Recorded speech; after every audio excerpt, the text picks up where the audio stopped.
Fala pessoal, vocês estão bom? Eu tô bom. Pessoal, é o seguinte, eu andei perdendo as filmagens aí do paralama, eu tirando o eixo da kombi. Vocês podem ver lá. Ela tá até com o paralama no lugar, soldadinho já, bonitinho. Mas eu andei perdendo as filmagens, entendeu?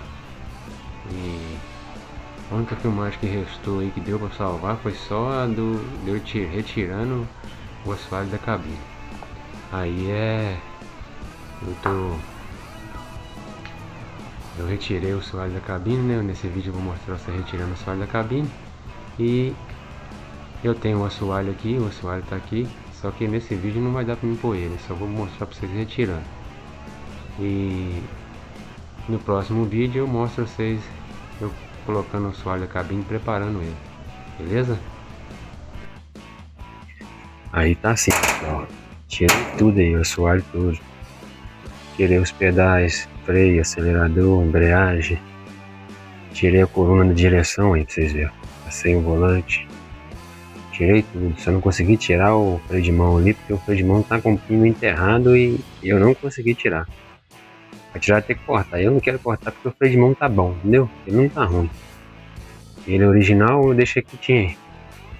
Aí vou ver se eu consigo colocar o assoalho da cabine aí com ele no lugar, eu acho que dá pra pôr assim. Aí fiz essa solda aqui também, ó. Soldei troquei os pedaços pro outro que tava aqui. Aí, ó. E ficou faltando só colocar o trilho. Aí para mim colocar o trilho no lugar aí eu vou ter que colocar o banco, encaixar o trilho nele, colocar no lugar certinho, dar uns pinguinhos só pra prender, tira o banco e fecha o cordãozinho de solda direitinho para ficar bem reforçada a solda. Aí fica liberado. Aí no próximo vídeo, igual eu falei, próximo vídeo eu vou ver se eu coloco o assoalho da cabine no lugar. Aí vocês vão ver eu colocando, preparando o assoalho, porque tem que tirar a tinta dele é muito ruim. Tem que tirar a tinta, dar um wash primer, dar um fundo, entendeu? Aí pra poder ficar bacaninha. Aí vocês acompanham aí esse vídeo aí. Aí galera, essa é a situação desse assoalho. Tá muito ruimzinho. Aí vou tirar ele e colocar outro melhor. Já comprei outro já, é só trocar, beleza?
Aí galera, sem o assoalho, já tirei ele todo. Agora tem que tirar esse tubo redondinho aí, ó, do ar quente, porque não tem como pôr outro assoalho com ele não. Tem que dar uma limpeza nesse chassi aí, ó. Tem que limpar ele bem limpinho. Aí eu, depois que tiver bem limpinho, dá uma tinta aí. Eu deixo pra dar tinta por baixo. Eu ponho o assoalho.